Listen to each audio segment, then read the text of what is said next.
Bismillahirrahmanirrahim. Assalamualaikum warahmatullahi wabarakatuh. Kembali dengan saya Bang Jako yang mengampuh channel Jalan Qadim, jalan menuju pencerahan, pembebasan, dan jalan menuju keabadian. Ada yang menarik kemarin tanggapan dengan tentang video siaran langsung edisi kemarin. Dia bertanya iseng gitu seperti ini, kenapa kita harus ke Jalan Qadim gitu? Apa yang salah dengan jalan kita saat ini? Ya, saya pikir sangat menarik karena memang betul ya, kenapa harus capek-capek gitu ya untuk move ke Jalan Qadim, sementara ya saat ini kita fine-fine aja gitu ya. Apalagi digambarkan kemarin ketika seperti di film Matrix, saya mengatakan bahwa ketika si Neo mau keluar dari alam simulasi itu, dia membutuhkan kesakitan yang luar biasa. Begitu pula juga saya mengatakan bahwa ya menyusuri Jalan Qadim itu mesti melewati dimensi demi dimensi, dan itu membutuhkan sebuah adaptasi yang luar biasa, yang tentu ada kesakitan-kesakitan secara psikologis yang harus kita jalani di situ. Karena itu adalah sebuah proses pembersihan ya, proses taholli dan tahalli. Kenapa enggak yang situasi sekarang aja ya, yang fine-fine aja gitu. Ini yang menarik. Saya suka dengan pernyataan bahwa ya kita menikmati aja apa adanya realitas saat ini. Nah, justru disinilah sebenarnya titik berangkat untuk menjawab pertanyaan ini ya. Kita harus memahami bahwa sebenarnya saat ini kita itu berada dalam sebuah realitas atau berada dalam sebuah kenyataan di mana kenyataan ini di-create ya, atau diciptakan oleh sesuatu di luar dari kita. Jadi realitas itu bukan berasal dari realitas kita sendiri, kenyataan kita sendiri. Tapi kenyataan yang kita jalani sekarang ini adalah sebuah kenyataan ya, yang merupakan bentukan dari sebuah kekuatan yang mendrive-nya gitu. Jadi tanpa kita sadari sebenarnya kita ini seperti terpenjara.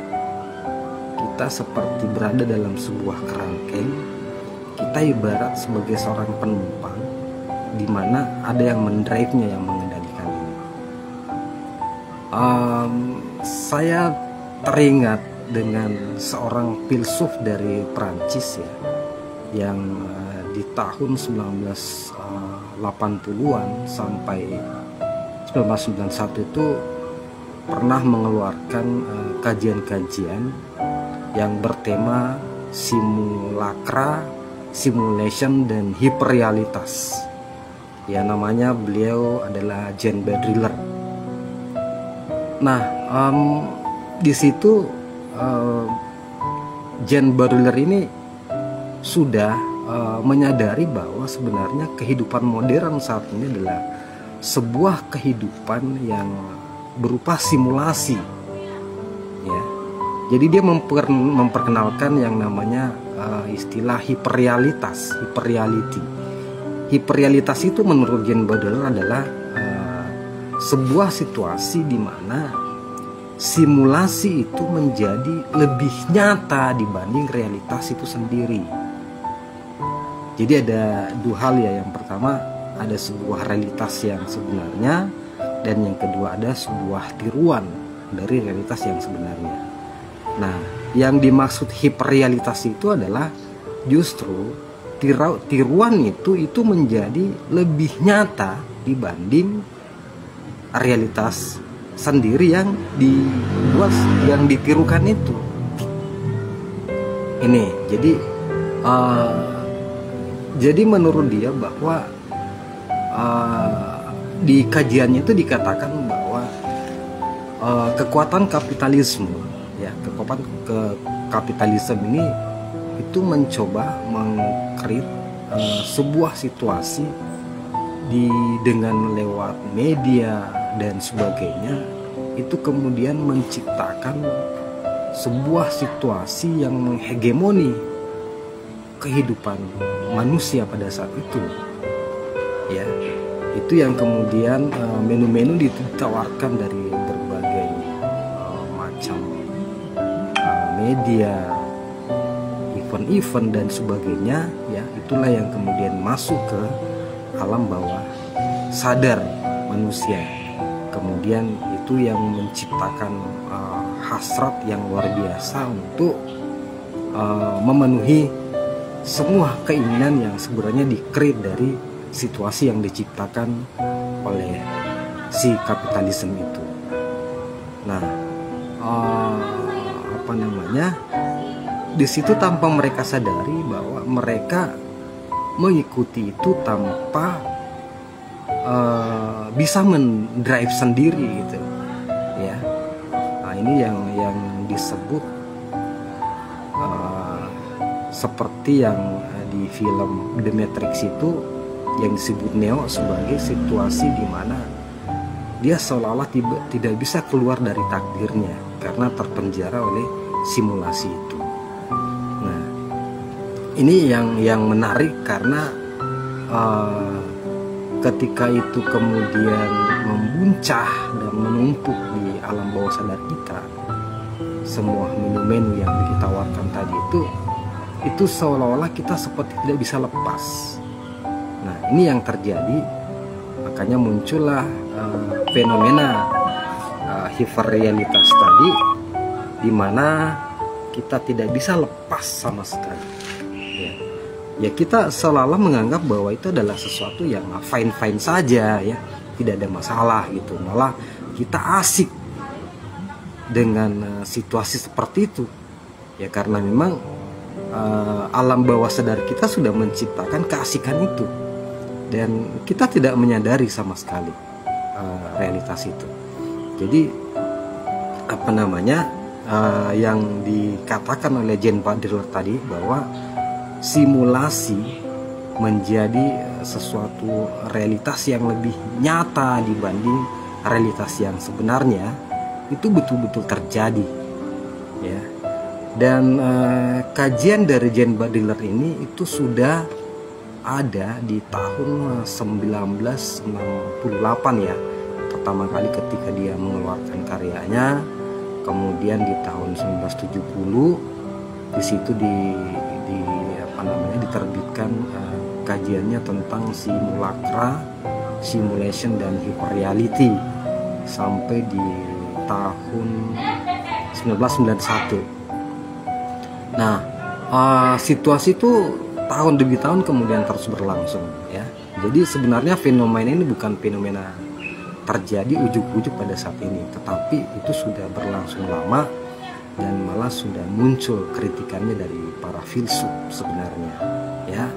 Nah, itulah yang saya maksud bahwa ada sebuah kenyataan saat ini di mana sebenarnya itu adalah sebuah simulasi, ya, tetapi kita menganggapnya itu sebagai sesuatu yang nyata, dan kita tidak pernah bisa lepas dari itu.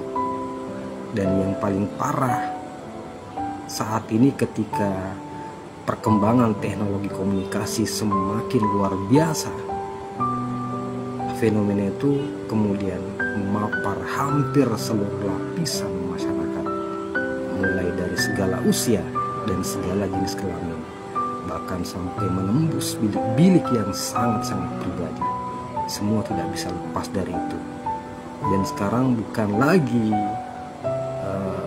terbatas pada wacana-wacana konsumeristik, tetapi sudah masuk kepada hal-hal yang berkaitan dengan moralitas, ya. Dan dan itu sangat-sangat luar biasa dampaknya, karena segala usia itu terpapar, tidak bisa lepas ya.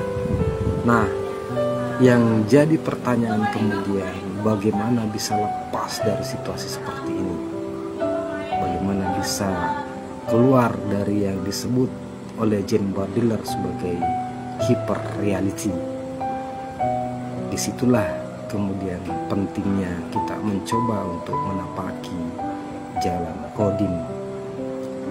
Sejatinya dengan menapaki jalan kodim itu sebenarnya kita sedang berusaha untuk membersihkan sampah-sampah yang ada di alam bawah sadar kita, sehingga kemudian kita bisa melihat realitas itu secara jernih, bukan berdasarkan drive dari alam bawah sadar kita yang berasal dari hal-hal yang masuk lewat situasi yang diciptakan oleh yang memang menginginkan kita untuk turun kepada alam yang lebih rendah ya. Nah, jadi sebenarnya menapaki jalan kodim itu di situ sebenarnya intinya, berusaha untuk membersihkan sampah-sampah yang ada di alam bawah sadar kita. Makanya di edisi kemarin saya mengatakan bahwa salah satu ciri dari orang-orang yang menapaki jalan kodim itu adalah biasanya mereka sudah jarang bermimpi ya. Jadi kaitannya di situ. Ternyata orang yang yang menapaki jalan kodim itu karena sedikit demi sedikit sampah-sampah di alam bawah sadarnya itu dibersihkan, makanya dia pun jarang bermimpi lagi, karena mimpi itu adalah sebuah fenomena di mana di situ hal-hal yang ada di alam bawah sadar kita itu kemudian mewujud, dan itu dalam mimpi kita menjadi hal yang sangat-sangat nyata gitu. Nah, makanya itulah kenapa dari pertanyaan di awal saya mengatakan bahwa tidak ada salahnya kalau kita ingin tetap mengikuti realitas yang kita hadapi saat ini, simulasi yang kita jalani saat ini. Tetapi itu sebenarnya adalah sebuah hyperreality ya, sebuah simulasi yang diciptakan oleh sebuah kekuatan yang memang menginginkan kita untuk selalu berada di alam bawah sadar kita, selalu berada di alam rendah, selalu berada di gelombang hitam ya. Nah, bagaimana bisa mengatasi itu? Ya, berusahalah untuk menapaki jalan kodim. Karena dengan itulah, hanya dengan jalan itulah kemudian kita bisa melawan dan membersihkan sampah-sampah yang sudah menumpuk di alam bawah sadar kita, sehingga kemudian kita bisa masuk ke dalam sebuah realitas yang sebenarnya. Oke, demikian mungkin kajian atau ngobrol santai di sore ini dari saya, Bang Jako, yang mengampuh jalan kodim, jalan menuju pencerahan, pembebasan, dan jalan menuju keabadian. Selamat sore, assalamualaikum warahmatullahi